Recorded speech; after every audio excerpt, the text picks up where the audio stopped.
আমা কি হলো আজকে রান্না? আজকে রান্না করেছি। সবই তো করা ছিল প্রায় আজকের। না, কি শুধু এটা শাকটা? এইটা ও বাবা নিয়ে ওইটা। আসলো, এইটা। ও এটা তো এখন আমি করলাম পুরোপুরি। আর শাকটা খালি আলুর ছিল। দমটা করিনি, রাত্রে রুটি খাওয়ার জন্য, পরোটা হবে তাই। তো দেখাও। দুপুরবেলা খাওয়া হচ্ছে বন্ধুরা, এই যে গরম গরম ভাত। অনেক দেরি করে করি যেহেতু ঠান্ডা হয়ে যায় দিকে। ভাতটা একটু গরম হলেই ভালো লাগে। হ্যাঁ। এটা কিসের ডাল, মানে কি কি ডাল মুসুরির করেছে? ডাল। ওই পাঁচফোড়ন দিয়েছি শুধু, ওই গন্ধরাজ লেবু দিয়ে খাওয়া হবে দিকে। ওই যে এই লেবু যে নিয়ে এসেছি। গন্ধরাজ লেবু, গাছের লেবু এখনো চলছে বন্ধুরা। এই যে মুসুরির ডাল। আর ওইটা কি দিয়ে করেছো?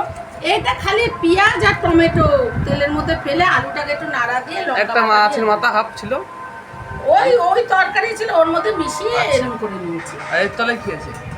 এর তাহলে আছে আলু ভাতে, এই এক্ষুনি মাখলাম। আলু ভাতে, আর ওই সাইডে লুকানো অনেক লঙ্কা ভাজা। হ্যাঁ, আজকের এই আজকে মাছ আছে বন্ধুরা, মাছ আছে, ইলিশ মাছ আনা আছে। তো রোজ তো ভালো লাগে না খেতে, তো একদিন দুদিন বাদ দিয়ে খাওয়াটা আমার মনে হয় ভালো।